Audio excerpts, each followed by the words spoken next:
for a reason. With live vitamins, omega oils, antioxidants, enzymes, and probiotics, just sprinkle it on your dog's food and watch them come back to life. More energy, shinier coat, better digestion, all in 90 days or less. Want a happier, healthier dog? I'll send you a free Jumpstart trial bag. You just cover the shipping.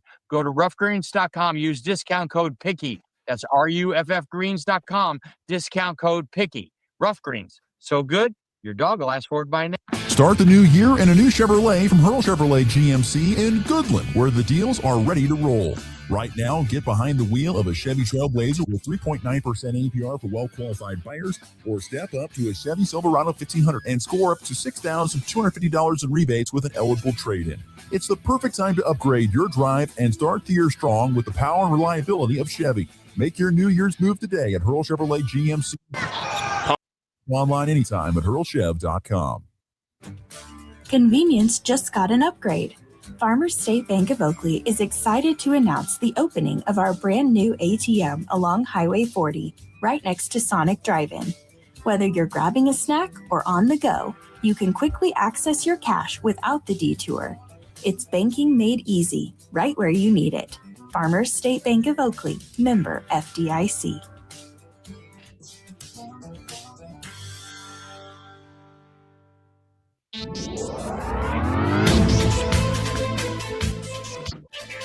With NWKS Radio News, I'm Connor Schuh. This past Sunday, Z-Tag Property Management welcomed the Colby community to an open house at the new Park Place townhomes in downtown. 4 finished units in the crop of homes were opened for tours, with 1-bedroom and 2-bedroom options shown off. More than 200 people walked through the townhomes that day. Those townhomes, located at the corner of 5th and North Court in Colby, are near the town's post office.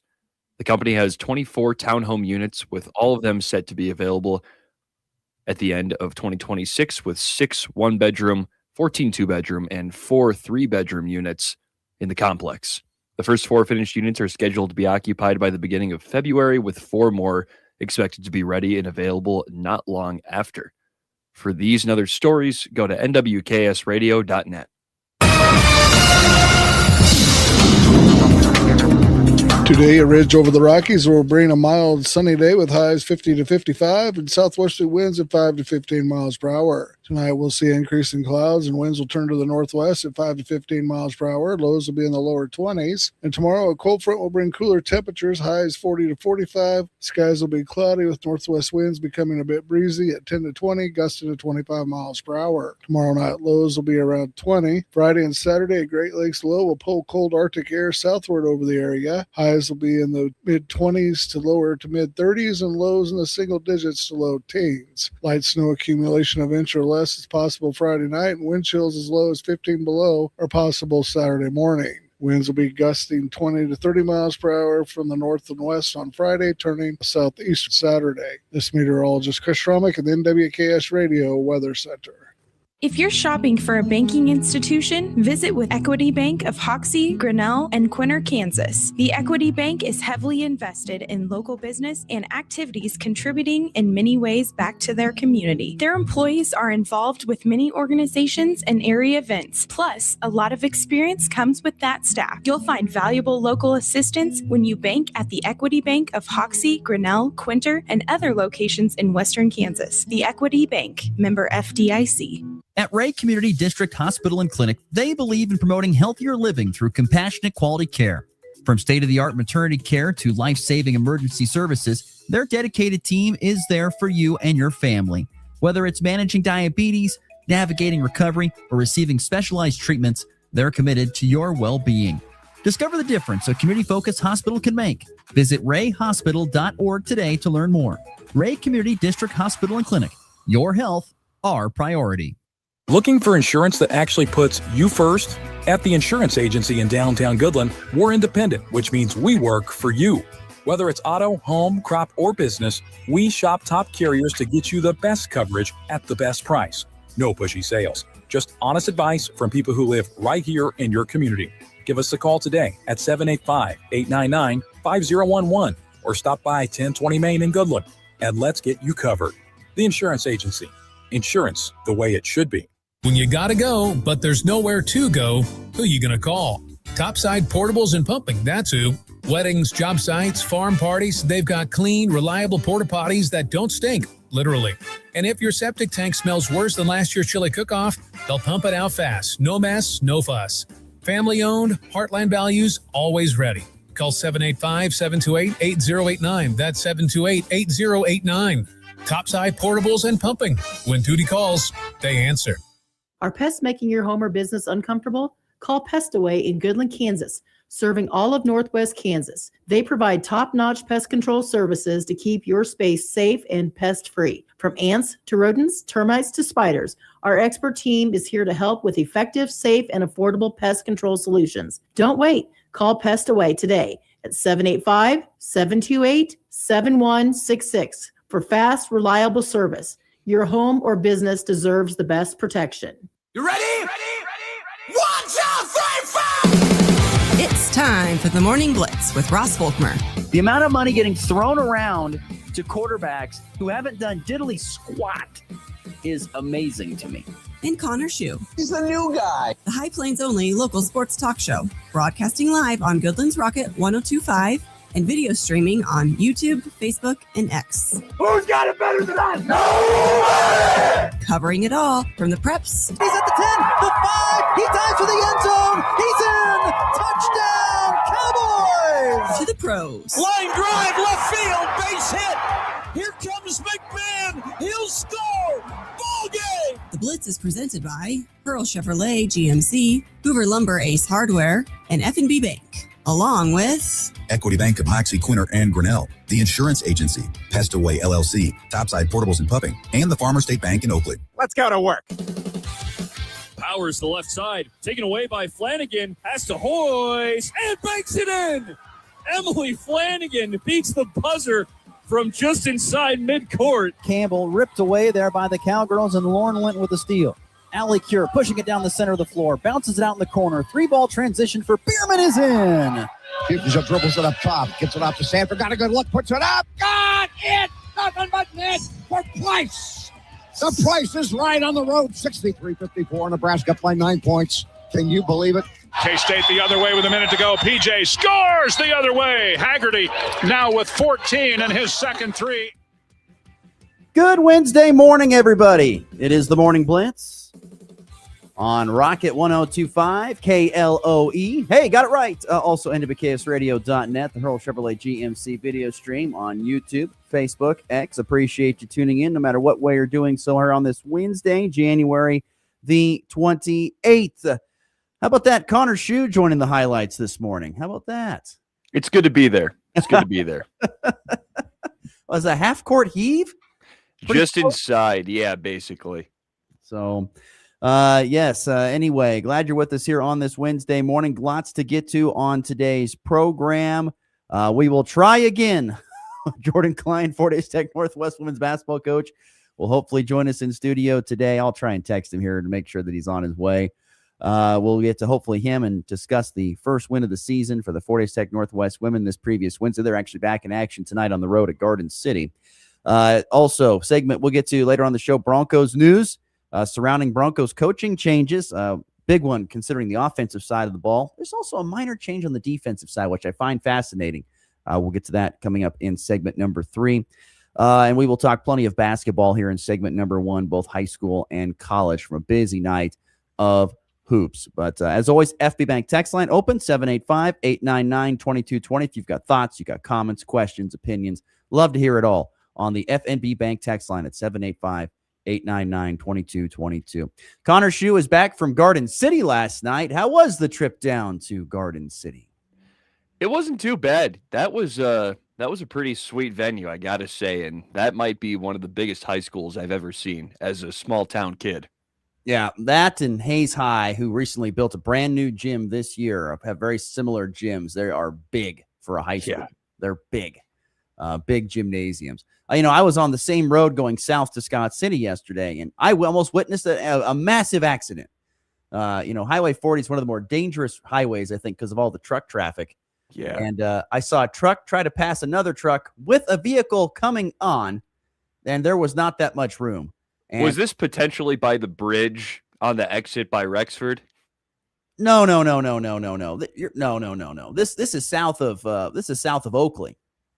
Oh, so you're all the way down there at this point because yes, I'm only saying that because up there when I got to that exit, there was a huge like stoppage, and there were a few trucks stopped, and then there was I one know of what those. that was. I did see What that was too. That was they had a big massive a prop that goes on the wind turbine props. Yeah, they were carrying one of those. Yeah, they were trying to get turned into the gas station there on the northwest side of Oakley. It took about 20 minutes. And that takes an act of Congress, because you've got the truck driver trying to drive the front of the thing, and you got someone in the car and behind steering this remote control thing, trying to get it in. Yeah, that takes an act of Congress to get that thing in there. Yes. So yeah, that was I did witness that. This is actually further down the road. So we're going down 40 towards, Scott City, towards Garden City, and there's two semis in front of us. And so anyway, this one semi goes, I'm going to pass here. Why? I don't know. But he gets out in the opposite lane and starts going for it. He gets to where he is even with this other truck, and there is no room for him to go. And there is another truck coming that is a quarter mile away, if not less. And I'm thinking, back up. We're about to see something bad happen here. And the one truck gets the vehicle oncoming gets over into the shoulder, and then the other truck starts kind of turning slightly towards this other truck to kind of motion him to get over, so he goes on the shoulder. I'm telling you, it was a train wreck. If I were you, I'd be slowing down to like 30 miles an hour, get way behind that. That was so scary. This place, like, God, we're going to witness something awful. I mean, that road on 40 needs to be 4-laned so badly between Oakley and Garden City. It needs to be 4-laned. Or I heard assistant coach for the Goodland Cowboys, Hayes Indeed, say it needs to have passing areas where they kind of expand out into 2 lanes in some spots on one side and then do. But yeah, there's like one for like maybe a fifth of a mile at some point down there, but they do need more of that. I agree. I was riding the Goodland bus, and so Bill Bierman, Goodland Cowgirl coach, was driving, and he goes, I thought you were asleep. I thought I was the only one that witnessed it. He goes, how do you think I was feeling driving that bus? I said, I honest to God, I didn't think it affected Bill that much. Bill just kind of let up on the accelerator and just kind of like, well, here we go. Yeah. But I'm telling you, that's like, oh my gosh, this is going to be bad. I witnessed the whole thing, Bill. Don't worry. I was right there behind you. It's not the first time that I've ridden the bus, and Bill and I have witnessed some interesting things on Highway 40. We've seen some interesting things in our times traveling down that. That is a scary, scary, scary road, especially if you've got big vehicles and if you've got buses full of kids and things like that. It's scary. You're getting corrected on that highway. That's 83. Oh, it's 83. Sorry, my apologies. U.S. Highway 83. That's what I thought. I wasn't 100% sure, so I didn't say anything. I am wrong. 83. Yes, I am wrong. Highway 83, south of Oakley, between Garden City between Scott City and Oakley, is where this about happened. And it was closer to Scott City than it was to Oakley. Oh, man. I was just like, I'm glad Bill texted me. How do you imagine how I felt? I bet you were a little. You've got a bus full of kids, and you're about to see possibly a head-on collision with a pickup truck and a semi and another semi next to it. Yeah, that was some scary driving right there yesterday. So that was an interesting way to kick off the evening of high school basketball with an interesting side note on the road trip there. But nonetheless, so you were in Garden City. You witnessed a couple of tough losses for the Eagles against a 6A foe in Garden last night. Give us your breakdown of the games. Well, the first one, Colby, the girls were there for the majority of the game, I thought, but it kind of just slipped away near the end of that fourth quarter. Garden City got on a run, and they had a lot of size, as a 6A does. They had, I think they had 4 girls who were 5'10 plus in the rotation, and Colby does not have a girl listed at 5'10 in their rotation. So that can be a little bit troubling at times, and funnily enough, that Garden City team didn't have a single senior that actually played minutes. They had a really young team, and they had this girl, Tegan Snodgrass, the daughter of the coach, and she was a freshman, but she can play. Like 5'10" point guard, and was averaging like 12, 6, and 6, and she She gave Colby the business at times. I don't think she was the leading scorer in the game, but she's really good. And I was talking to one of the guys on the scores table, and he was saying, like, yeah, she's probably going D1 once it's all said and done. And I'm like, I think I'm with you. How old was she? What grade was she in? Freshman. Wow. Okay. Yeah, she could play. That's impressive. It was like the girl from Stanley Lake. Okay. Well, I'll tell you, it was what I was impressed with, you were on the floor. When I That was great. I was not on the floor. I was up above in kind of the walking mezzanine area on a table around there. So I never got to be on the floor. So I was kind of jelly. I had to throw in a little email to the AD earlier in the day just to double check. And he's like, hey, yeah, you can sit on the floor, like hop on the end of the scores table. I'm like, all right. And I had like 3 seats of space. It was a pretty great setup. They must have expanded that area a little bit. I don't know if they did or not. Because, man, when I was there, I remember seeing that, and that was jam-packed, that whole scores table area. So maybe they expanded that since. And it's been, makes sense, 3-4 years since I was down at Garden City. So it's been a while. Well, they were saying they rebuild and take down the entire scores table before and after every game. So they might have built onto it or something. I think that would make sense. I don't know. Well, interesting. And the boys, definitely more of a high-scoring affair. Yes. Garden City got into the 70s last night. The fourth quarter was insane because after the first, I think the score was like 10-8.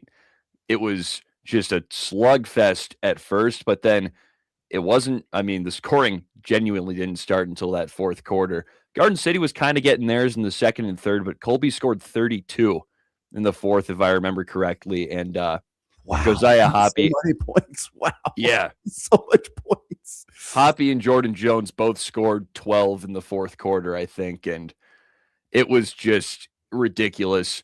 Colby was down by 8 going into the fourth. Then all of a sudden, they're down 19. And then they come all the way back and make it a 4-point. I think they made it a 3-point game at one point, but they just couldn't quite get over that final hump and complete the comeback. Just a couple of tough turnovers down the stretch and missed shots where it felt like they just couldn't really get the offense going enough at the end, despite the high scoring quarter. And Garden City just barely slipped away with that one. And for a 6A school, their boys team was not as big as you would expect. Their tallest player was only 6'2". Yeah, they don't have, in my recollection, they have some really good athletes. But they had some good athletes. But no one just like, that's a basketball player, like as in, 6'5" or 6'7" or something like that, like you'd expect. But yeah, so high scoring affair there last night down in Garden City, a 6-point loss for the Colby Eagles, 71-65. We were, as I mentioned, we were down in Scott City. Goodland was. Cowgirls played a first half for the ages. I mean, it was impeccable. It was unbelievable. Shots were falling everywhere. They were getting turnovers on. They forced 19 turnovers out of Scott City, I think, in the first half. So, I mean, I don't know what Scott City's coach was teaching or what he expected when the game began, but to see his team go out there and struggle with the Cowgirls, as I like to call it, the kitchen sink defense, where they throw out multiple different looks throughout the course of a game. They could not decipher it, and they turned it over so many times. And Goodland either got Goodland, get credit to Scott City, they didn't really get a lot of easy layups in transition, but man, the Cowgirls operated great in the half court. They were great down low. They were amazing from the outside, hit a season high 8 threes in that game. I mean, and then, and Goodland, of course, was up by close to 20 points at halftime, if not 20, I forget, but they end up winning 56-29, and so they kind of let their foot off the gas there at the late in the quarter, or late in the game, which you kind of expected to do. The whole fourth quarter was running clock. I mean, they were up by 30 by the fourth. I mean, they just steamrolled Scott. I mean, steamrolled them. And it was one of those games where you walk away and you're like, not that you're going to play that good every night, because you're not. But I'm telling you, if you can get close to playing that decent, you're going to be one tough out the rest of the year. That is for sure. Goodland just rolled Scott City last night on Scott's floor. I mean, it was like they rang the bell to start the fight, and Goodland came out with just wind him up, this wind him up haymaker, and just bam, and that just threw Scott City into the ropes. And they're just like, they're dangling, like, oh my gosh, what? Couldn't take it. And they never got off the ropes, and Goodland just kept pounding them. And so. Very impressive performance from the Cowgirls last night. Had great balance scoring. Very impressive. Lauren Linton had a season high 15 points, and Hope Bierman chipped in 14, tying her season high ahead. So that was an impressive performance from the Cowgirls last night, I thought. And then boys game was kind of the opposite.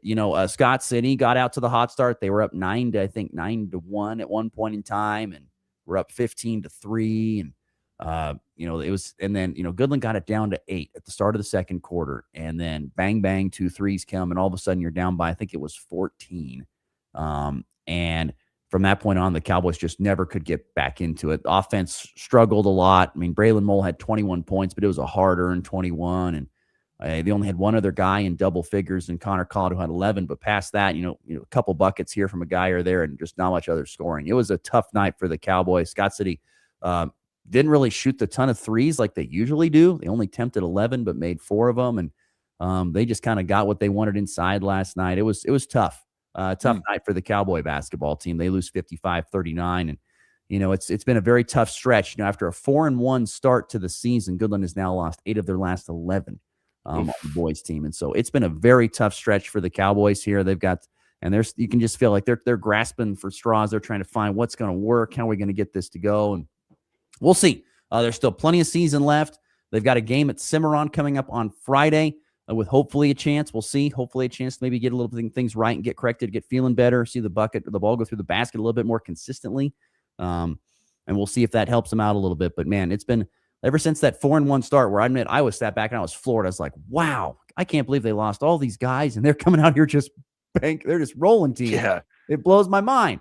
And ever since then, only winning 3 games in the last 11 it's kind of showing like, this is a team that lost a lot from last year and is trying to learn to play together for the first time. And at the varsity level, you're definitely seeing that, but we'll see. Lots of season left, but the Cowboys lose 55-39 last night down there in Scott City.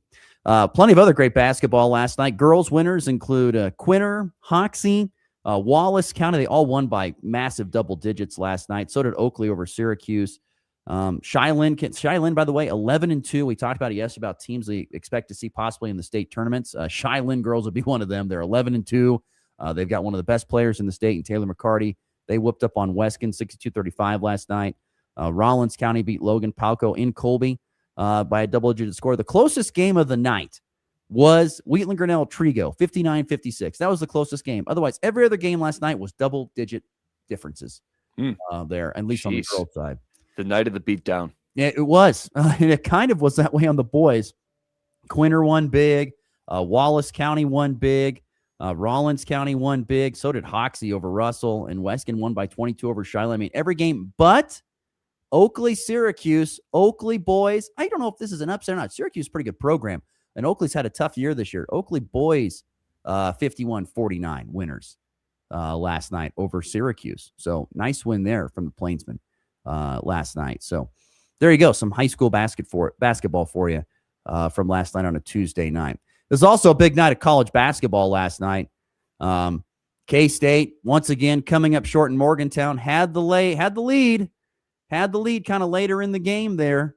But unfortunately, once again, could not pull it out. Low scoring, 59-54. Talk about two teams that, with two of the higher scorers in the league, and P.J. Haggerty and Hunter Huff for West Virginia, to only go out and not even get to 60 points. That was interesting, to say the least. And K-State, the thing they have going for them is scoring the basketball. So it's like, if you're only going to score 54, you're probably not winning that ball game. Yeah, very tough game there. As I said, K-State was up by, let's see, actually they were down by 6 at halftime, but they had the lead there late in the second half, but just could not close it out. And like I said, West Virginia gets the win. Yeah, you look at the scoring totals, and nothing's going to just blow you away. The Wildcats did have 3 guys in double figures, led by Haggerty, who played all 40 minutes and scored just 16 points on 6 of 19. Not exactly great shooting there. Nate Johnson, 13 points on 5 of 9, much better. And David Castillo, right on average, around 15 points on 6 of 11 in the game. And then West Virginia they had Hunter Huff with 17, Trace and Eaglestaff with 12, and Laurent with 10. Former Hoxie Indian Harlan Obioha with 2 points last night. and a couple rebounds and 17 minutes of action for the West Virginia Mountaineers. But yeah, another loss for K-State that just can't pull out of the nosedive that they're in right now. No, and interesting stat for me at least is that K-State only got to the line 4 times. How do you only shoot 4 free throws in a game? Well, there's 2 ways of looking at it. One, you're not attacking the basket enough. And two, Probably. And two, you're not getting the calls that you're looking for on the road, which probably a combo happens, West Virginia, by the way, 13-0 at home now on the season. They don't. That's incredible. They don't burn in the town where they burn couches. They don't do that. So no. But yeah, I mean, K-State hung around, like I said, a lot in this game and had a chance at the end, but once again could not pull it out. They cannot close out these games. And it's funny. It's interesting to visit with K-State fans about this and like, oh, we're done with this season. 1-7 in Big 12, 10-11. Like, yeah, I get it. It's frustrating. And they kind of asked me, and they're like, why in the world do they think this? I mean, what do you expect? Every year when you start over brand new, you got to have just everything come together right, particularly team chemistry and stuff. And as Coach Tang said early in the season, this is a team that loves to hang out off the court, but on the court, they're not really that connected. Oh, he was exactly right with that. So very tough, a tough loss last night for K-State on the road, 59-54 to West Virginia. Also last night, the game of the century. Not really, but Nebraska against Michigan last night from Chrysler. They're up in Ann Arbor, and it's Nebraska who leads, I think, for 38 out of the 40 minutes. Comes up on the wrong end of this one, 75-72, the final score last night. Now, here's the thing. People ask me, oh, Ross, how do you feel? Are you sad about Nebraska? Absolutely not. I'll give you the backstory for those who weren't following that closely. They had to go play the number 2 team in the nation, who I think a lot of people, including yours truly, could see this team, Michigan, playing in the national championship game and even winning it. They're one of the 2 best teams I've watched this year in college basketball, men's college basketball. They are 2 of the best teams, them in Arizona. And you went on their home floor playing with pretty much 5 guys because Braden Frager was out with his ankle injury still, and Rink Mass got the stomach bug the night before the game and did not play last night. No Rink Mass. So you had 2 of your top 4 scorers not play. You were playing 2 walk-ons in the starting lineup in Sam Hoiberg and Cale Jacobs, who are now on scholarship, but were former walk-ons, I should say. 2 walk-ons. And you find a way to push the number 2 team in the nation on their home floor all the way to the final minute and come up a little bit short because you don't have the depth that you need to probably compete against a much bigger and more physical Michigan team. I'm proud as all get out. Are you kidding me? That was an unbelievable effort. Nebraska was picked to lose by 10 with a full-strength squad. I don't know what that spread was. That was ridiculous. I mean, they were picked to lose by 10 to with their full squad intact. I mean, they were out there playing the Icelandic guy, Leo Curtis, for crying out loud, who had played 11 minutes all season and goes out there and gives them 6 points. I mean, I know there's no moral victories. And if you listen to the post-game comments and audio, the team is like, there's no moral victories. We're not happy about this. Great. Awesome. But dang it, you should be dang proud of the effort that you put out there. And yes, I know you lost for the first time, I think, in now 25 games. And you lost for the first time this season. This to me is what this almost needed. This is almost what needed to happen if you're a Nebraska basketball fan. You needed to lose a game just to kind of see, we got that bad taste. And, with the pressure of going unbeaten, not that it was going to happen, but pressure of going unbeaten is now out the door.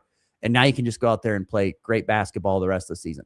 There was that play right there where Sam Hoiberg got ran over in the final minute plus, and they didn't blow the whistle. Once again, no whistles on the. Is he in the restricted area? No, he was outside the restricted area. He was outside the paint, but no whistle at all. And Nebraska comes up 3 points short there at Michigan. I don't know. I was blown away when I heard the news that Rink Mast was not going to play. And then on top of that, they were down 2 of their top 4 scores, and they were still leading most of the game. I was blown away by that. Just proves how great that was. Were you able to watch any of it? No, not really. I mean, maybe a few bits and pieces, but not very much. I know that I saw a lot, I always check a lot of the social media afterwards. I know there was not a great crowd there at Chrysler. Like there were a lot of empty seats for a top 5 matchup in the country. Chrysler's not the best environment. I've been there twice for Michigan hoops, and it wasn't that crazy. I mean, I think it got a little rowdy there late, when they took the lead finally after trailing most of the game. But yeah, 20 points apiece from Price Samford and DeMarcus Lawrence, with Sam Hoiberg chipping in 13. Like I said, Leo Curtis 6 and Cale Jacobson 8 and Bearcave Buchtengill with 5. But if Nebraska had one of their 2 guys that were out playing at full strength, I'm pretty sure Nebraska would have pulled that off, which is just nuts to think about. I hope we get to see this rematch with both teams at full strength in the Big Ten tournament. I hope we get to see it. That'd be fun. I think it'd be a lot of fun. A lot of fun. So anyway, fun night of college basketball last night as well, even though K-State and Nebraska both ended up losing. All right, let's get to a break. Up next, we're going to continue the college basketball conversation. We'll talk a little JUCO hoops with Fort Hays Tech Northwest women's basketball coach Jordan Klein. He joins us next as we talk with him about their first win of the season, the first win of his college basketball coaching career. It's all coming up next here on a Wednesday edition of the Morning Blitz. Kick off the new year in professional grade style with Hurl Chevrolet GMC in Goodland, Kansas.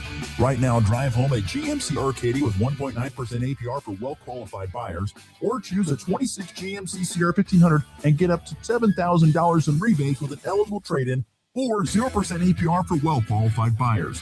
Big capability, bold style, and New Year savings you don't want to miss. Start the year strong at Hurl Chevrolet GMC in Goodland, Kansas. Shop online at hurlchev.com. This corn growing season, the pressure is on. We've got to work smarter, not harder. So turn to TrivaPro. As the hardest working, longest lasting corn fungicide, TrivaPro works overtime to protect plant health and your potential yield, even in fields with low disease pressure. When you need your inputs to go above and beyond, choose TrivaPro fungicide for disease control you can take to the bank. Ask your retailer for TrivaPro today. Always read and follow label instructions. It's time for a check of the markets with the Anderson Trade Group on the Kansas Farm and Ranch Radio Network. Good morning, Jared Law with the Andersons in Overland Park, Kansas with your morning market update. It's Wednesday, January 28th. In the overnight session, March corn up 3.5 at 4.30, May up 3 at 4.37 3/4, July up 2 3/4 at 4.43.5, December up 2 1/4 at 4.56.5. Soybeans on the March up 11 1/4 at 10.78.5, May up 11 at 10.90.5, July up 10 at 11.02.5. November up 8 3/4 at 10.91.5. KC wheat on the March up 8 1/4 at 5.41. May up 7 3/4 at 5.50.5. July up 7 1/2 at 5.62.5. Chicago wheat up 9 1/2 at 5.32 3/4. Feeder cattle finished 366.85 yesterday. Live cattle 235.60. Lean hogs 89.05. Crude oil futures continuing to rally up $1.10 at 63.49. Gold futures up as well, up 172.50 at 5,255.10. Silver up 8 at 113.64. U.S. dollar index up 12 points at 96.18. Dow futures down 61 at 49,099. S&P futures up 12, 7,020. Eating using cash grain, or want to talk about risk management, reach out to myself, Jared Law, Tom Pluto, or Tyler Goshen, 913-748-3000. If you're out in Colorado, you can reach out to John Hankey or John Stiles at 970-744-4484. The Anderson Trade Group, proud market partners with Kansas Farm and Ranch Radio. Find out more at andersongrain.com. The risk of loss through trading futures and or options is substantial, and each investor or trader must consider whether this is a suitable investment. Past performance, whether actual or indicated, is not indicative of future results. The Anderson Trade Group has no guarantee that the advice given will result in profitable trades. Some corn and soybean fungicides out there talk a big game. But if you're paying premium prices for not-so-premium results, it's time to get your money's worth with Miravis Neo. With exclusive Adepidin technology, health-boosting benefits that keep crops cleaner and greener, and proven bushel bumps that out-yield the other guys, it's easy to see which fungicide gets you the most bang for your buck. Ask your retailer for Miravis Neo, the premium fungicide that performs. Always read and follow label instructions. Kansas Corn reminds you that E15 fuel is the right choice for every kind of driver. For the car enthusiast, E15 has higher octane. For the thrifty driver, E15 is priced lower than regular unleaded. For the nature lover, E15 provides cleaner air. For the shopper who buys local, E15 has more ethanol from our Kansas corn farms. Choose E15 for a higher octane, lower price, and cleaner American fuel. This message from the Kansas Corn Commission. Learn more at kscorn.com. Quick hits, bold takes, and all the action. I'll take that action. Welcome back to the Morning Blitz. I'm a man on a mission. I'm a man on a mission. I've been doing a little bit of slipping, but we're going to have a chance to win from Traditions Restaurant coming up here a little bit later on. Chance to win Valentine's dinner and dance. Take the missus out on Valentine's Day if you'd like to do that. So we'll have a chance to win and enter in for a chance to win our 2 tickets to that Valentine's Day event happening there at Traditions Restaurant in downtown Goodland. We go in studio here. Joining us in studio is Jordan Klein. He is the and also, of course, assistant Bodie. Thanks for coming in. They kind of come together. I don't know. Do you guys do everything together? It seems like it. Here, pull that microphone up really close to you. Get it up real close to your mouth. You can move it. It's pretty. The mic works really good. Yeah, it seems like it. We, in the middle of the season, you spend every day together. I don't know if I just got back from Phoenix. I was doing some recruiting, so there was 24 hours where we didn't see each other. But outside of that, what? You didn't go on the trip? Everywhere he goes, I swear I almost see you, except for the one time I saw him in Tradition Restaurant with his family. I've seen you everywhere, Bodie. So anyway, Coach Jordan Klein in studio with us here as we talk a little 42nd Northwest women's basketball. I brought you in for the biggest reason because you're coming off your first win as a head basketball coach. I know it's a lot later in the season than you would like it to be, obviously. But how was that water bath, the water shower post game after that first win? it was a blast. Enjoy, like one of my mentors says, enjoy the wins, enjoy the wins, enjoy the wins. Don't take them for granted. It's a lot easier to lose basketball games than it is to win. And so, yeah, it was a lot of fun.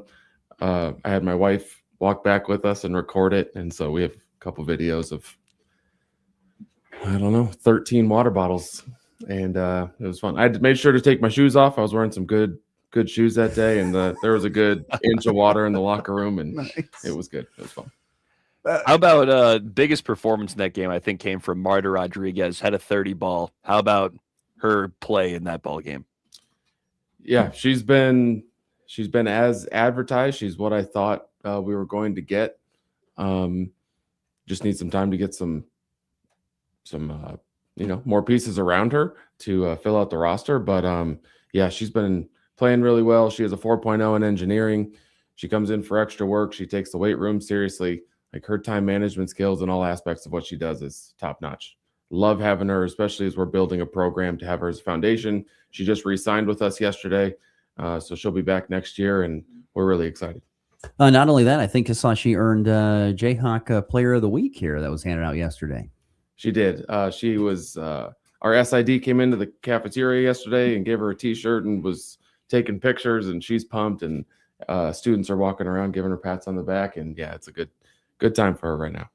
Once again, in studio, joining us is head coach Jordan Klein alongside his assistant Bodie Haydenfeld, joining us here in studio, talking a little of 42nd Northwest women's basketball. I mean, the path to get to this first win, of course, is no fun when you're not able to get the wins. Can you talk about just the resilience of the team to go to work every day and continue to work and knowing that, wins have not come, and that's, you get into this business to try and win.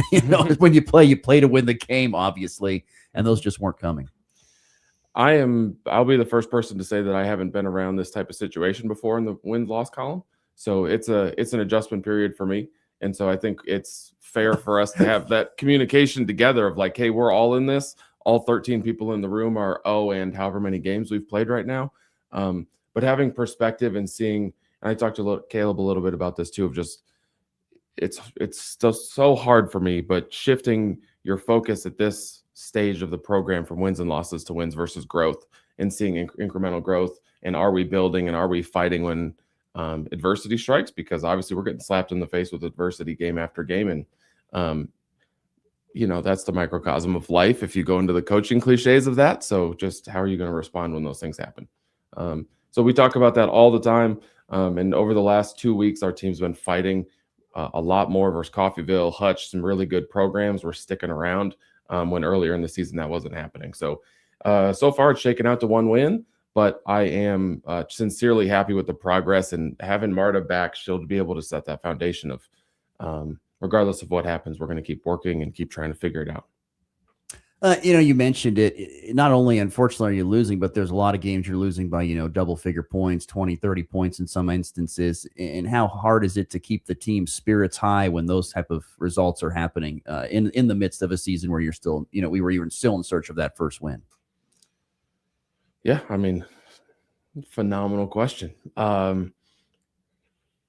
No, it's good. But another thing too, kids today don't seem to take losses as hard as some of the people used to, if you know what I mean. Right. So there's a shorter memory on that kind of stuff.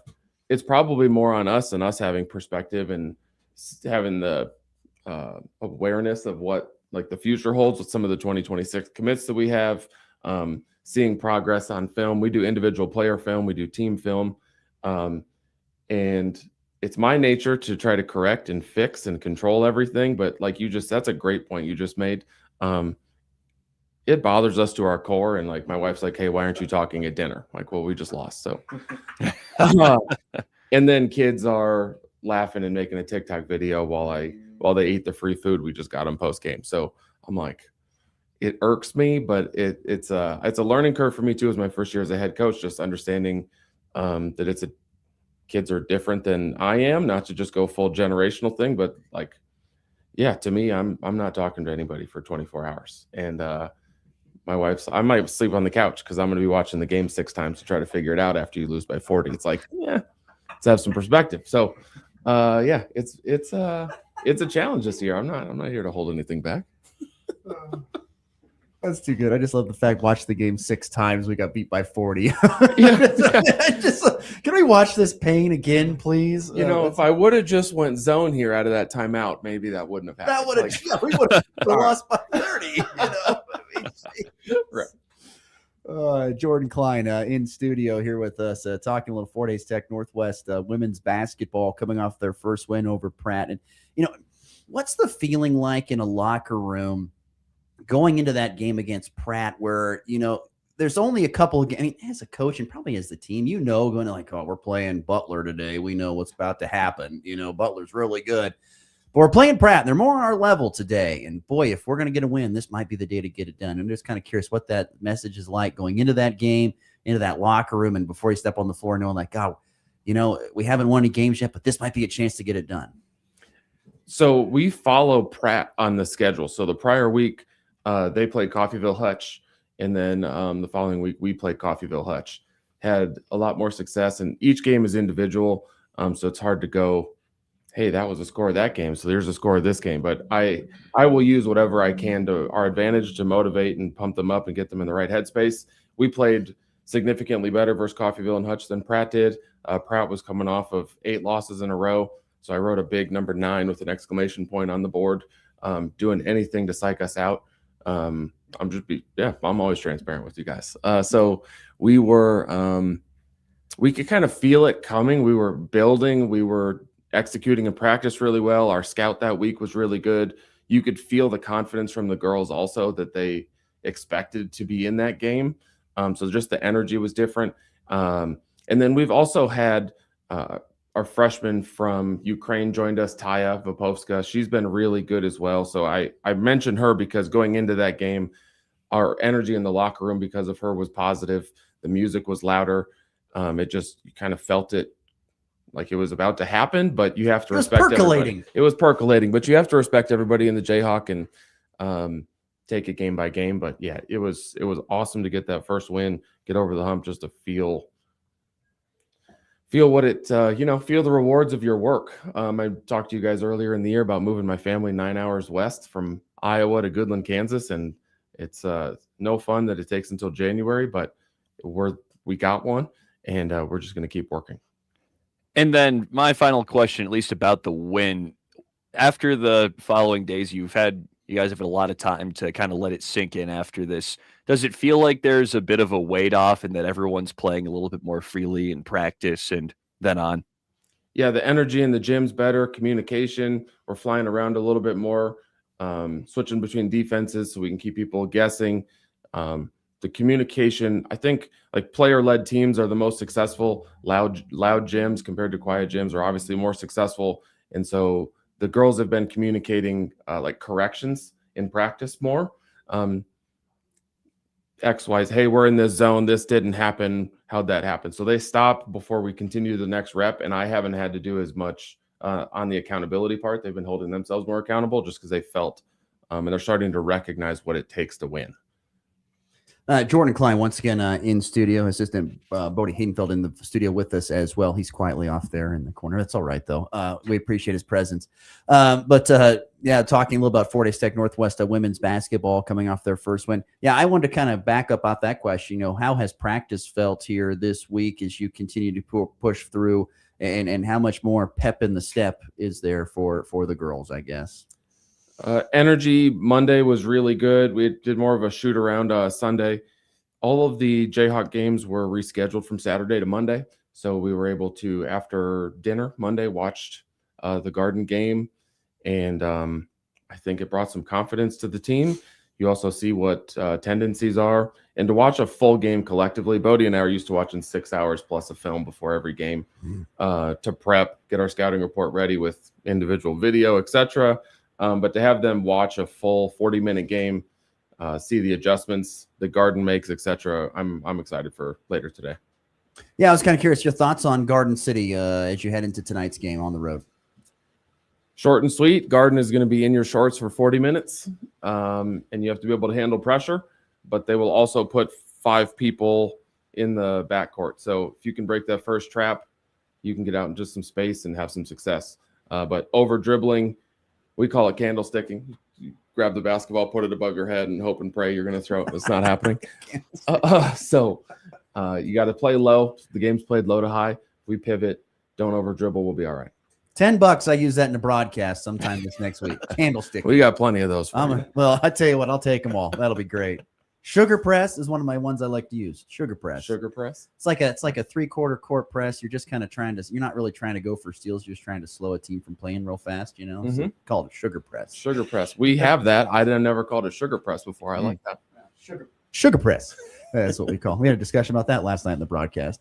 There's a couple tough games coming up. Garden City, Butler, obviously, and then you go on the road to Independence, which is a long road trip. But that's another team that you played close, and I'm guessing that's another game you've kind of got on the calendar. Like, hey, you know what? Not to look past these teams, obviously, but hey, we have a chance here to pick up another win if we continue to improve on the mark that we're on.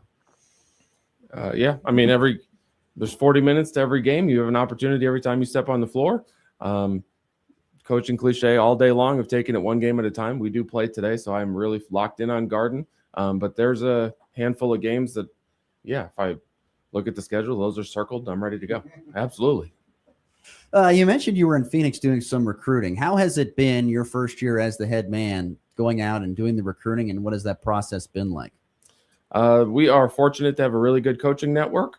So I know a handful of some Hall of Fame coaches in Phoenix that I can go fly down to tournaments and go get dinner, etc. Go hang out, meet some really good players. So we're able to bring 1 or 2 players back from Phoenix. We've been working in the Wichita area to try to get Kansas kids. We've recruited locally, and I'm really excited for. We have a handful of 2026 commits right now. Continuing to work on that, and then we'll look at 1 or 2 JUCO transfers and round out this roster for next year. Yeah, the other thing is, getting a full roster sometimes can be a challenge. Getting it, are you feel like you're going to have a full roster next year? Yeah, absolutely. Truthfully, based on when I was hired, just needed some time to recruit.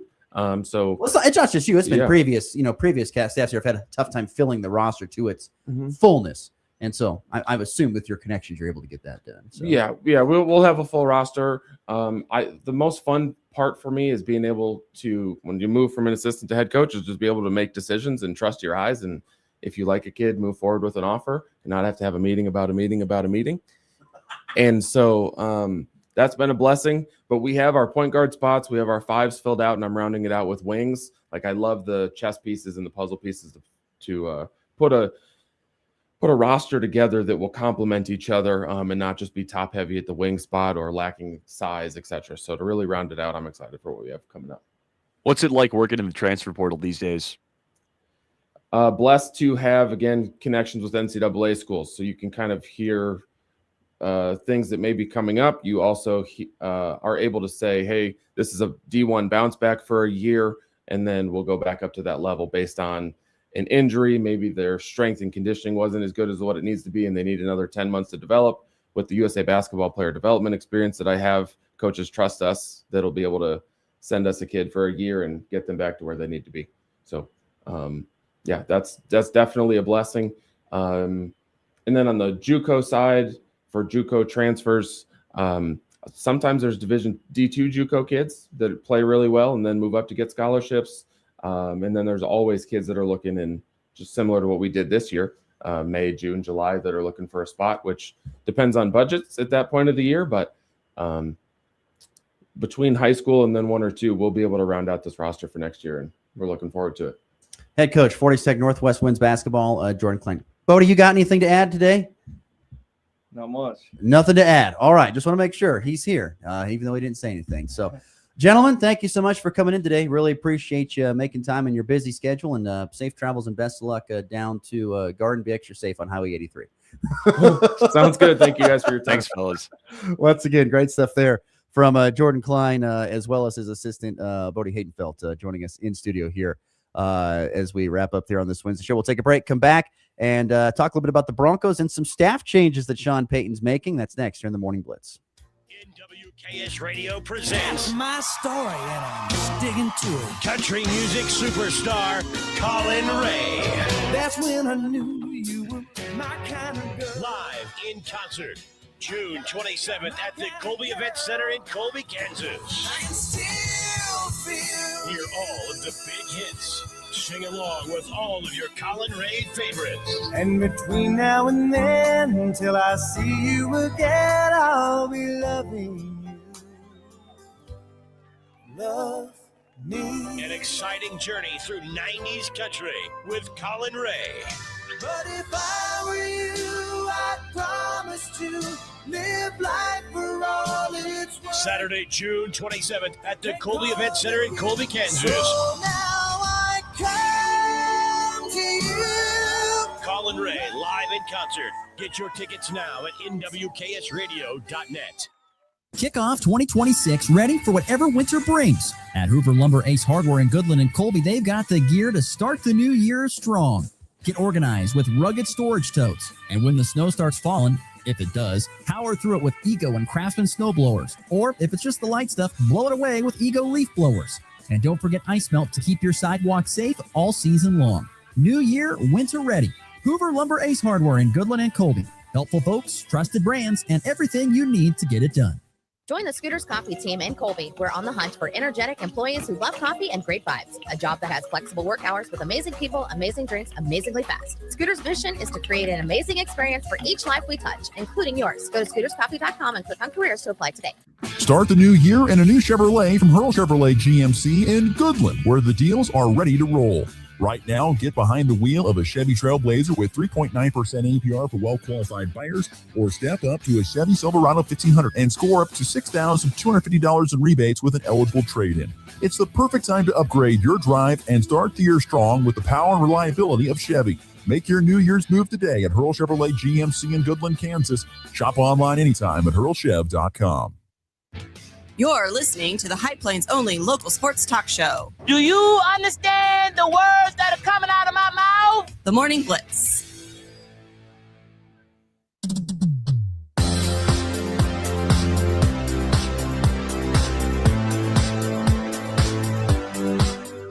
Thanks again to 42nd Northwest Winds basketball coaches, Jordan Klein, Bodie Haydenfeld stepping in and visiting with us today. Well, Coach Haydenfeld didn't say much, but, that's all right. We offered it. There for the vibes. I was told as he was walking out the door, he knows a lot about the Broncos. So I asked him to stick around, but he said no. So we'll talk some more about that. Before we get into the Broncos, chance to win now from Traditions Restaurant. Folks have been promoting it for the last couple of weeks. If you want to enter in for a chance to win our 2 tickets to their Valentine's dinner and dance, their Valentine's Day event, now is the time to do so. What is the word of the day? Connor Schuh. In the interest of the Fort Hays Tech coaching staff being here, it's Tigers. Tigers is the word that you want to throw on the FB Bank text line at 785-899-2222. You enter in, you have a chance to win. And if you've already entered, you can enter in again. It's okay. We'll take more entries. That just gets you more chances to win. And we're going to draw a winner here 1st of February to get you a chance to win these 2 tickets to Valentine's Dinner and Dance at Traditions Restaurant in downtown Goodland. So text the FB Bank text line 785-899-2222 with the word Tigers in the words of who was that? Gosh darn it. Why can't I think of the LSU coach name that was there for a while? Gosh darn it. In football, Les Yes. Miles? No, after him, won the national title. Orgeron. Orgeron. There we go. Go Orgeron. Tigers. Go Tigers. Oh, yeah. Duh. There you go. Go Tigers.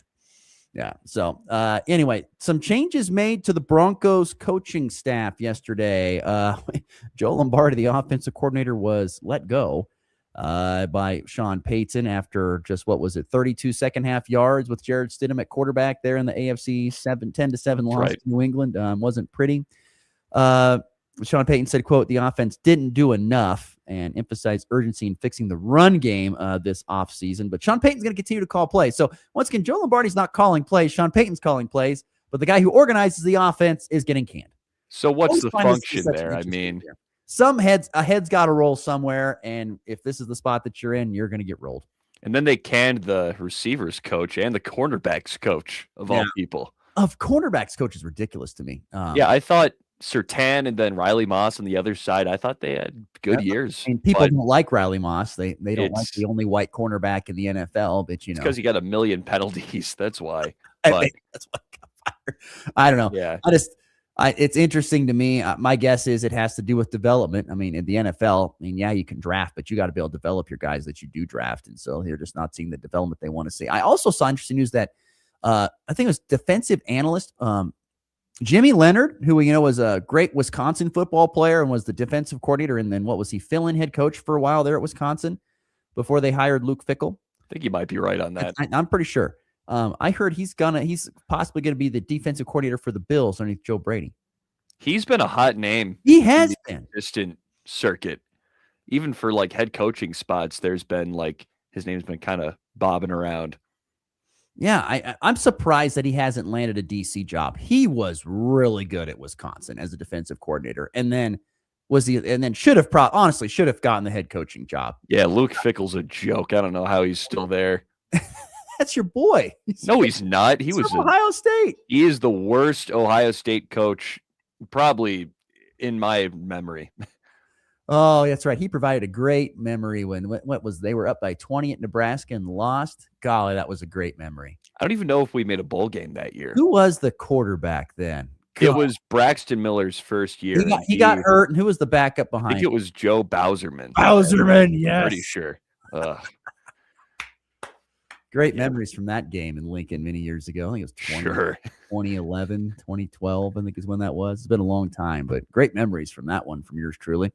But anyway, Broncos firing offense coordinator Joe Lombardi. Like I said, somebody's head had to roll, and even though Sean Payton's calling plays, I would agree with him. They have to get the run game going, and part of it is the fact, they lost J.K. Dobbins, and he really wasn't that effective later on this season, but they have to find a way to get the run game going. You just can't rely on passing the football all the time and expecting to win games. You got to have a reliable running game in the game of football in order to have consistent success. And I think that's, you look at the teams that are playing in the Super Bowl. You have the Seahawks, who we know run the football very, very well, and the Patriots, they're definitely a lot better running the football than the Broncos were, and that's how they actually won that game, because they got in that snow squall and just had to kind of run it out, and that's what they did. And the Broncos couldn't do that. So yeah, tough luck though for Joe Lombardi. I mean, geez, you go 14-3. You have a great year. Joe Bonix has a great year. You make it all the way AFC Championship game, and you have to play the AFC Championship game with a backup that hadn't played since the preseason. I mean, and Joe Lombardi's like Sean Payton's guy. He's been on his staffs for a pretty long time, so I'm surprised. Yeah, it definitely is odd, but nonetheless, changes coming to Broncos coaching staff. They fired the OC, wide receiver coach, and cornerback coach, and it sounds like possibly defensive analyst Jimmy Leonard is on his way to Buffalo.